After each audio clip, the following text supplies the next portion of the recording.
menurut para pengusaha pertambangan, pembukaan lahan itu bisa meningkatkan ekonomi dan membuka lapangan pekerjaan karena memberikan peluang bagi masyarakat untuk bekerja di tempat pertambangan tersebut sehingga dapat mengurangi tingkat pengangguran. Bangunan di belakang. Jaga. Kalau saya tentang adanya lowongan kerja itu, kalau tentang lowongan kerja itu saya setuju. Tapi apakah Anda tidak menyampingkan dampak penggunaan dari pengolahan sumber daya tersebut?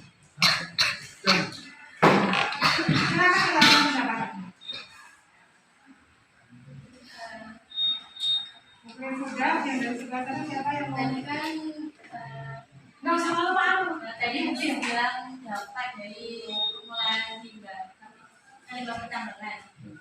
Nah, sebelum membuka lahan pertambangan, tentunya pihak yang akan membuka lahan pertambangan sudah memikirkan tentang bagaimana mengolah prosedur pengolahan tersebut ya, agar aman di lingkungan tersebut. Serta cita-cita juga terbakar.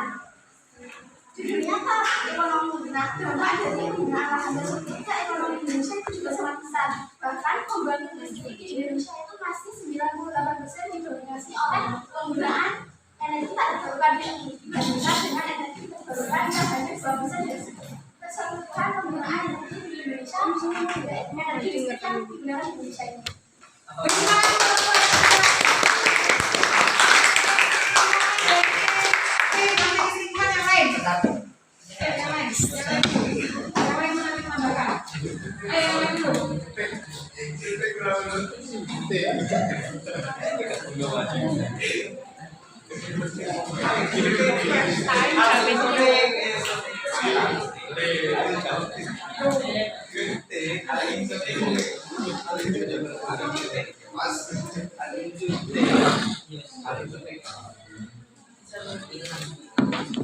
Ayo berpendapat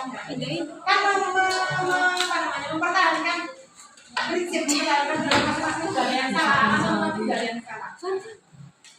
secara menurut saya secara umum dampak pertambangan dengan Indonesia adalah penurunan banget. ekonomi. Nggak tahu nggak kan? Yang apa? Yang lain? Penurunan produktivitas lahan, kepadatan tanah bertambah,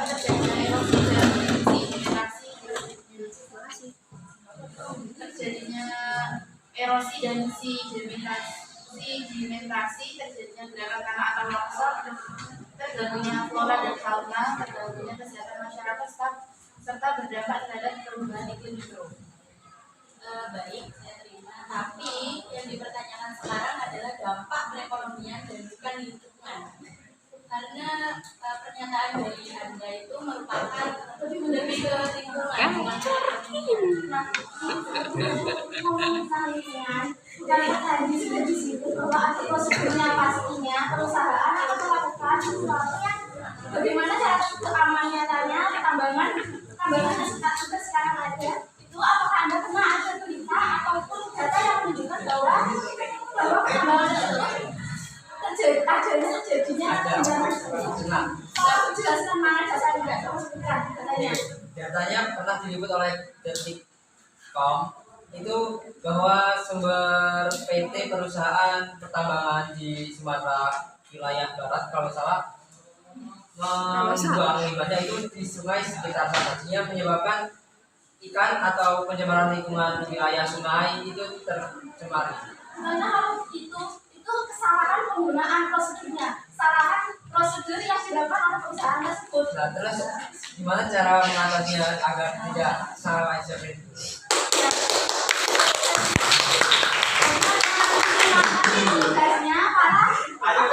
Banyak itu aktivis lingkungan, banyak itu tugasnya aktivis lingkungan untuk mengelola agar tidak sampai terjadi seperti itu lagi, dan supaya warga masyarakat juga merasa aman untuk mengelola sungai tersebut. Nah, Ya karena itu adanya prosedur untuk melakukan pertambangan tersebut dari pihak perusahaan agar limbah yang terbuang itu tidak mencemari lingkungan. Paham nggak? Coba bisa ulangi lagi. Nah, karena itu agar limbah yang dibuang dari pertambangan tersebut tidak mencemari lingkungan, maka ada prosedur yang digunakan agar limbah hasil dari pertambangan tersebut tidak ketika dibuang ke lingkungan tidak akan mencemarinya. Walaupun memang mungkin tidak ada keuntungannya, tapi yang terpenting kan tidak ada tidak ada kerugian yang didapat di lingkungan tersebut. Nah, di kasus yang Anda sebutkan tersebut, itu pastinya ada kesalahan prosedur yang dibuat oleh perusahaan tersebut. Karena pemerintah nggak akan memberikan izin jika pertambangan tersebut memang legal, tidak akan diberikan izin membuang limbah secara sembarangan. Pasti ada prosedur yang dilakukan untuk agar tidak mencemari lingkungan tersebut. Oke, bagaimana kalau dampak ekonominya ke pedagang-pedagang yang ada di sekitar itu? Justru karena itu. Berikan pendapat yang lain. Ya, justru pertambangan dan perekonomian di wilayah sekitar pertambangan itu lebih maju karena pembangunan di wilayah pertambangan itu lebih unggul dan walaupun daerahnya terpencil lebih unggul karena pertambangan lebih fokus kepada daerah terpencil di sekitar pertambangan. Fokusnya terhadap apa? Ada pembangunan kan? Pembangunan apa saja yang ada di situ? Tapi kan nggak mungkin ngasihnya secara cuma-cuma karena itu adalah milik perusahaan. Oke, nah apa gunanya pajak untuk negara? Devisa negara. Bukankah itu nanti Pajak aja nggak dibayar.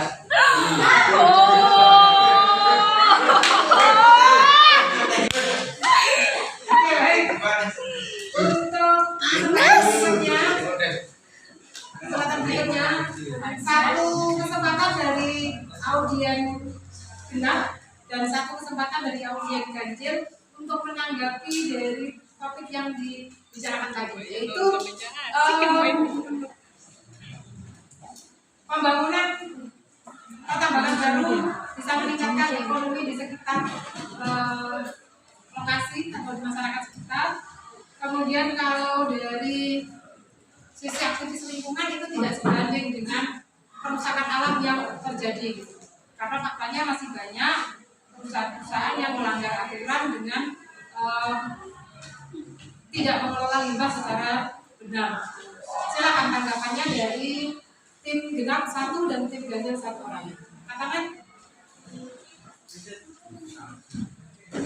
Tim genap. Tim genap katakan. Oke, baik. Tim ganjil 1 orang. 1 orang dari tim ganjil. Oke, habis ini. Genap dulu ganjil. Oke, dari tim ganjil. Baik, yang genap dulu. Baik, sekarang jawabkan pendapatnya. Ada? Tidak apa-apa, belajar berpendapat.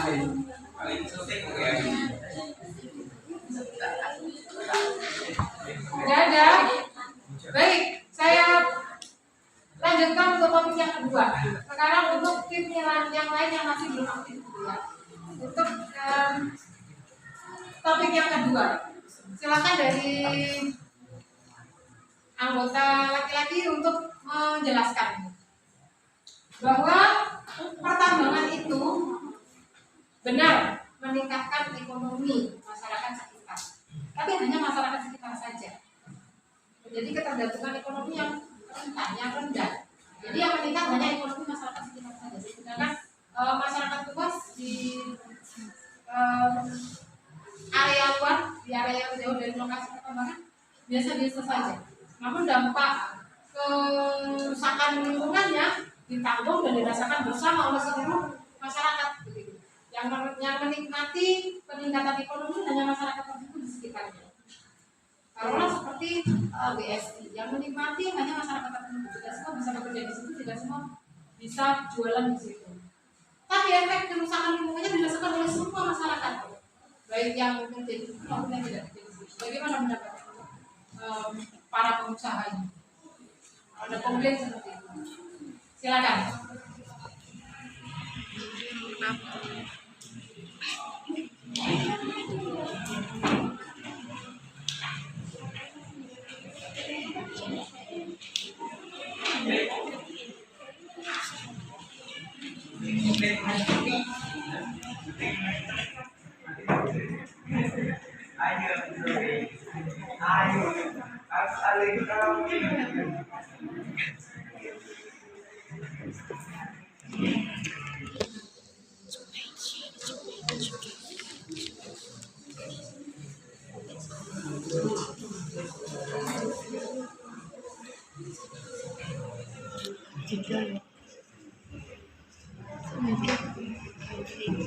Jeda aja. Silakan memberikan pendapat untuk kelompok pengusaha pertambangan.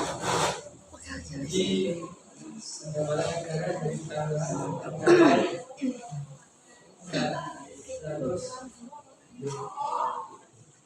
55,75 triliun pada jadi uang itu akan disumbangkan menjadi pengembangan jalan dan jembatan. Tidak, bukan jalan dan jembatan itu ya. Ya jadi tidak berfokus pada daerah tambangan itu sendiri.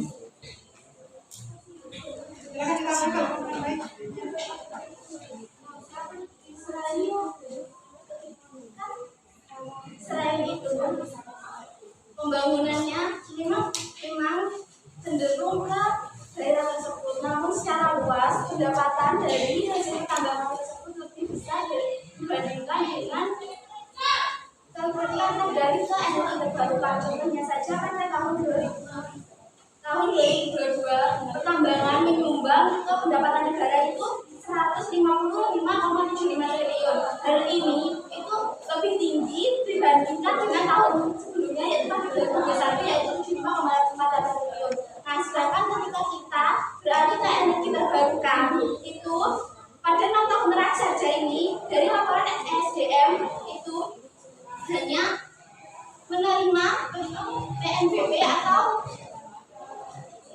penerimaan kas negara yang bukan dari pajak itu hanya menerima 500 miliar sampai 2,5 triliun. Ini sudah sangat kan memang ada sejarah antara energi tak terbarukan dan energi terbarukan. Hal ini tentunya bukan berarti hanya di daerah tersebut, berarti hal ini juga meluas ke sektor lainnya di seluruh negara, karena pada dasarnya hasil dari pertambangan tersebut memang secara kita lihat secara keseluruhan itu hanya di daerah tersebut, namun pada dasarnya itu tetap menyumbang devisa negara. Nah, contohnya yang ini tadi sangat bertolak belakang, sangat adanya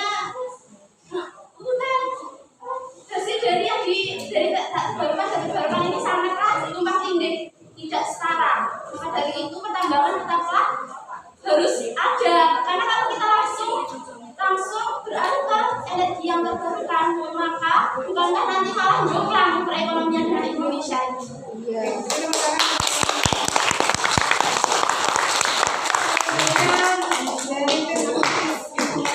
Silakan menanggapi dari pernyataan para pengusaha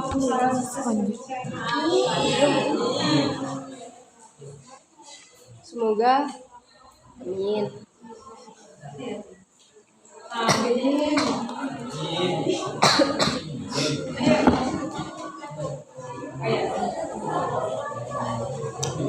Gila. Orang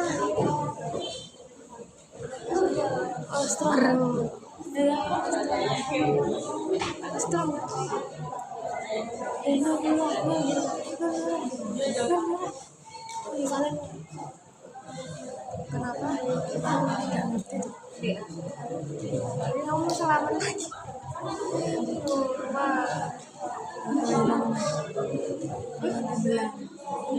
Kenapa? Ada latihan tadi.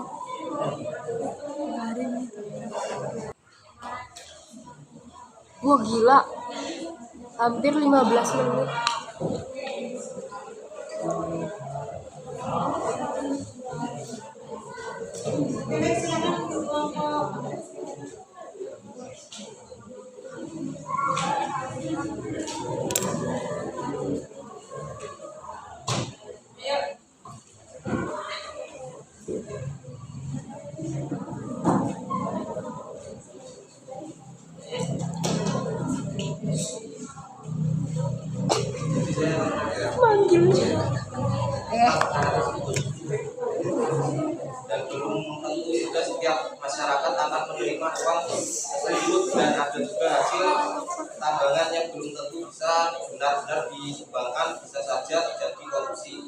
atau belum tentu juga dengan adanya uang dampak tersebut masyarakat masih bisa menerima dampak yang merugikan mereka, dan mereka belum tentu menikmati uang pertambangan yang disumbangkan.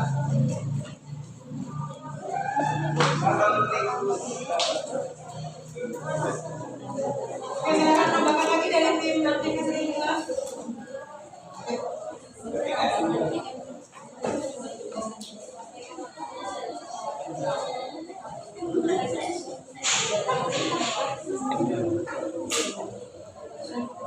Baik, saya akan menjawab. Nah, Anda tadi menyebutkan bahwa hal itu mungkin saja tidak disumbangkan dengan semestinya atau mungkin ada korupsi dan kawan-kawannya. Nah, tetapi fokus ini adalah hasil dari pertambangan tersebut untuk menyumbangkan data ke devisa negara tersebut. Nah, untuk masalah itu, bukankah itu pengelolaannya pemerintah tergantung dengan pemerintahan yang ada tersebut, kayak korupsi dan kawan-kawannya itu sudah menjadi tanggungan pemerintah, bukan lagi dari pertambangan hanyalah menyetorkan pendapatannya ke negara. Untuk pengelolaannya itu kan negara sendiri yang mengelola, entah itu dijadikan infrastruktur atau pembangunan yang lainnya atau sembako yang Tapi nggak cuma pengelolaannya lagi diserahkan kepada negara, karena itu juga masih milik perusahaan. Katanya tadi disumbangkan ke negara. Kenapa pakai tiba-tiba aja? Itu pastinya ada pajak, katanya ada pajak atau kan ya nggak mungkin secara 100% pendapatan pertambangan diberikan ke pemerintah secara cuma-cuma. Nah, oleh karena itu pastinya pemerintah juga sudah memberikan aturan-aturan tertentu tentang pajak tersebut, berapa persen dari pendapatan itu untuk dimasukkan ke negara. Nah, dari pendapatan yang sudah berapa persen sekian itu tadi itu dihasilkan angka sekitar 155, berapa triliun itu tadi untuk negara, berarti pendapatan yang dikelola negara itu ya 155 tersebut. Nah, itu yang dimasukkan ke negara, yang memang perusahaan sendiri pastinya juga mengambil untung, kan ya nggak mungkin menggaji karyawannya dengan hasil negara, kan nggak mungkin ya. Pastinya ada beberapa kas dari namanya perusahaan itu, dari pendapatan keseluruhannya itu yang diberikan untuk operasionalnya perusahaan tersebut. Nah, yang dimaksud dijelaskan itu tentang pendapatannya diserahkan ke negara, bukan ya udah ya itu ya negara yang mengelola, sudah bukan tanggungannya perusahaan tersendiri gitu. Itu udah pemerintah, bukan lagi pertambangannya. Amin. Oke, baik. Untuk materi berikutnya, Alright, you're right. Bang.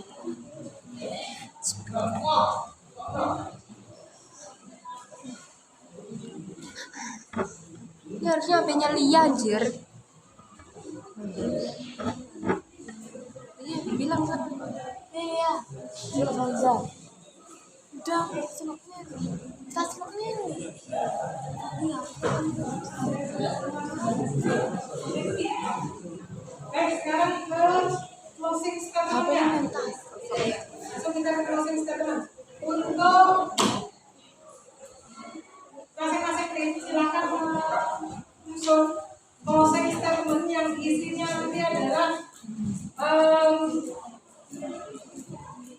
promosi dari aktivitas yang sedang Anda jalankan. Jadi untuk pengusaha pertambangan mempromosikan tentang usahanya, dirinya, bagaimana sisi positifnya dari situ. Untuk aktivis lingkungan, silakan mempromosikan apa saja yang kalian perjuangkan dari pekerjaan atau aktivitas yang kalian jalani. Silakan dituliskan di situ, didiskusikan bersama, nanti salah satu mewakili menyampaikan closing statement-nya. Sudah. Baik. Ayo. Latihan, Bu. Di sini saya akan memberikan closing statement tentang dampak yang telah disebabkan oleh pertambangan. Nah, wilayah tersebut. Wilayah pertambangan akan dapat mencemari lingkungan hidup, dapat menyebabkan kerusakan tata ruang seperti pembuangan limbah pabrik atau proyek industri tanpa analisis mengenai pembuangan sampah dan limbah ke tempat-tempat tersebut. Jadi ini sangat merugikan wilayah sekitar tentang limbah-limbah yang akan mengancam kehidupan warga di sekitar wilayah pertambangan. Dan selanjutnya akan menyebabkan emisi gas karbon, yaitu adalah pemanasan global yang akan lebih meningkat ke depannya. Karena sudah tahu kan, pasti sekarang pemanasan global itu sudah terasa. Iya. Maka dari itu kurangilah limbah-limbah atau produksi pertambangan yang menyeluruh dan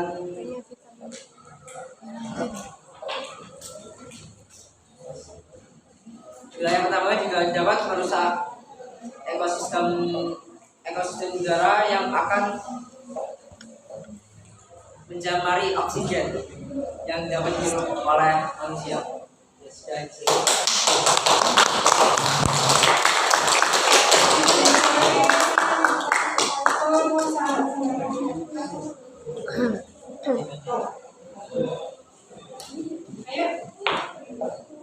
Jadi, ayo, sudah siap menyampaikan materi sekalian.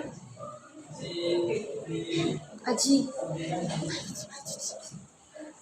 Bisa.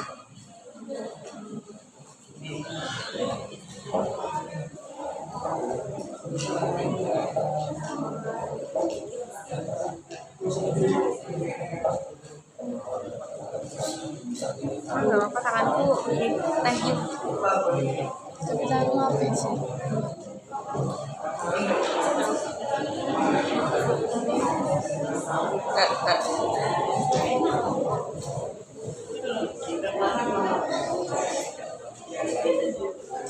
Muka sama tangan beda ya.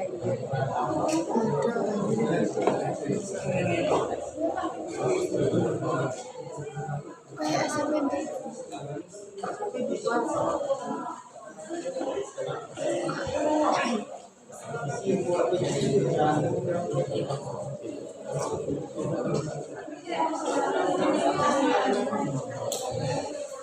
Duduk ditanya.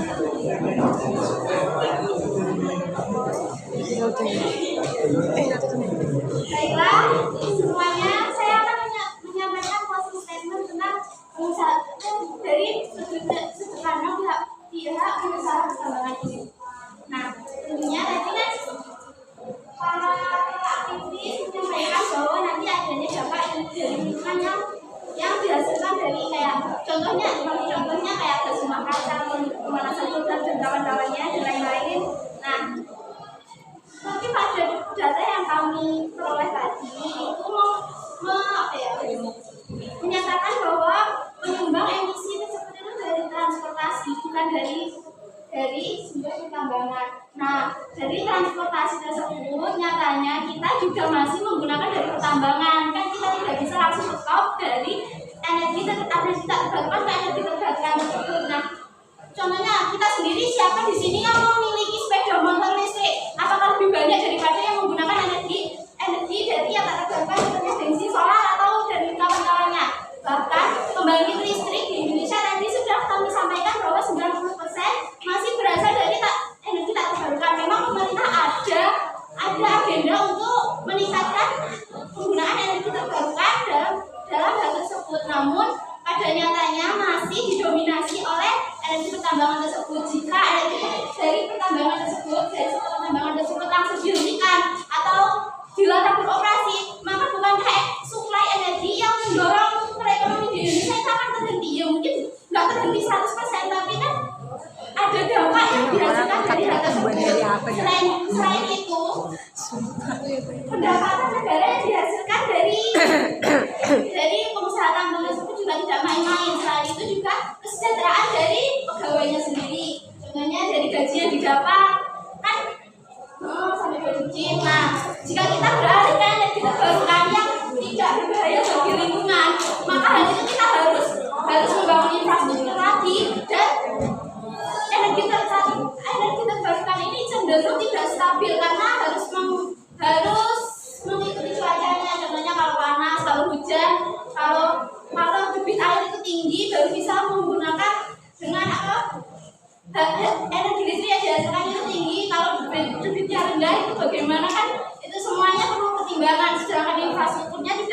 satu, berarti kan masih banyak infrastruktur lain yang harus dibangun untuk beralih ke energi terbarukan tersebut. Nah, hal itu juga pastinya kan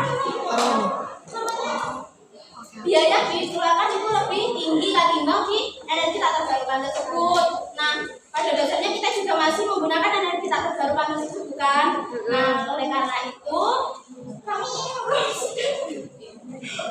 energi pertambangan tersebut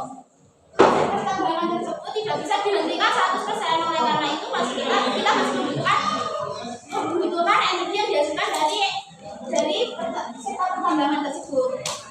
Ya.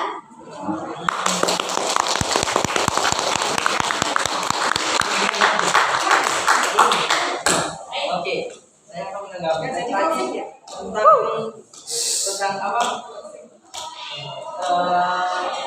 jabatan listrikan yang pertama tadi. Nah, menurutnya tadi kan jawabannya bisa positif kan? Apakah tidak di sebidang listrik itu pasti bukan 100% dengan listrik, tapi baterai. Baterai tersebut yang dikelola di wilayah Kolaka, pertambangan nikel yang berada di Kolaka dapat ditemukan di kecamatan Komala dan yang dari celah salah. Tambang besar yang beroperasi bisa mengakibatkan berpotensi merusak lingkungan serta memberikan dampak negatif bagi masyarakat sekitar. Nikel juga memicu emisi gas rumah kaca, kerusakan habitat, dan kontaminasi air, udara, dan tanah. Baterai itu kan dari nikel. Jadi itu tanggapan saya. Baik, sekarang giliran audien yang memberikan tanggapan. Perhatikan, dari kesimpulannya antara dua kelompok ini kita dapat simpulkan bahwa pertambangan itu penting, tidak mungkin dihentikan karena sebagian besar penggunaan energi kita masih berasal dari pertambangan. Namun aktivitas pertambangan itu bisa menyebabkan kerusakan lingkungan, bisa menyebabkan pencemaran lingkungan dan berpotensi menimbulkan bencana. Nah, kira-kira dari kalimat ini bahwa pertambangan itu masih penting kita butuhkan, tapi dia bisa menyebabkan kerusakan lingkungan. Ada nggak yang punya ide, pendapat untuk mengatasi dua fenomena yang bertentangan ini? Silakan. Ada yang berpendapat? Ayo.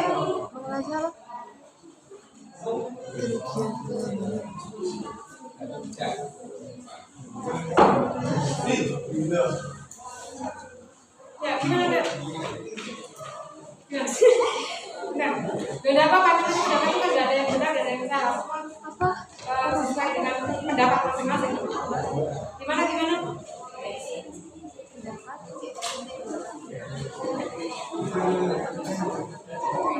Apa saja?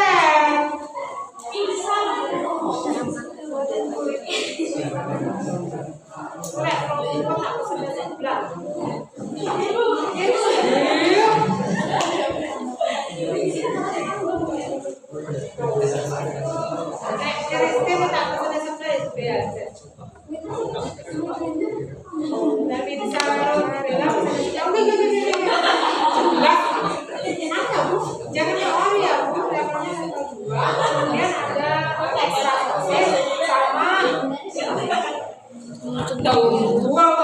Apa sih tadi? Nggak pasti. Ayo. Nggak pasti. Jadi gimana? Pertambangan kita hentikan apa kita teruskan? Gimana? Pertambangan kita hentikan atau tetap kita teruskan? Teruskan. Bagaimana dengan kerusakan lingkungannya? Gimana enggak? Sudah ada beberapa tidak?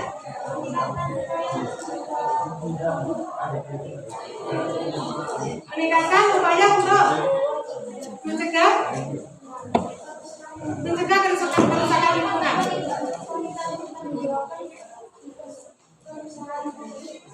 Oke, pertambangannya tetap jalan. Tapi upaya untuk mengatasi kerusakan lingkungannya ditingkatkan, begitu. Oke, baik. Beri tepuk tangan untuk. Jadi kesimpulan yang kita peroleh tadi, salah satu kesimpulan yang disampaikan oleh audien adalah pertambangan oke, boleh tetap jalan. Tapi upaya-upaya untuk mengurangi kerusakannya harus tetap diperhatikan, tetap ditingkatkan agar seimbang ini.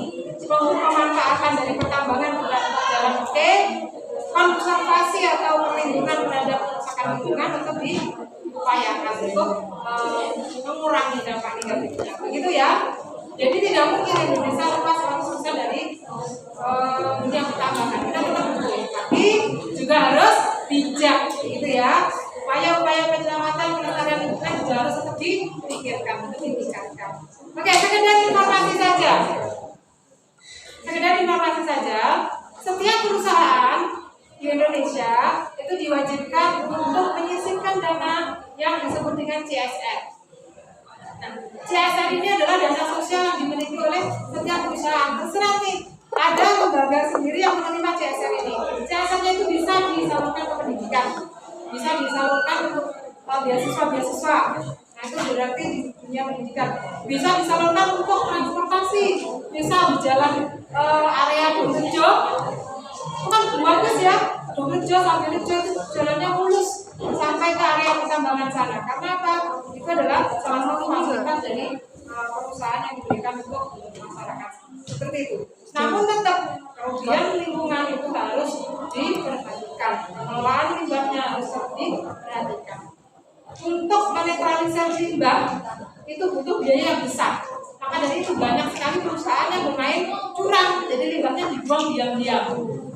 Padahal untuk mengolah menyaring supaya itu butuh dana. Saatnya jam ketiga dimulai.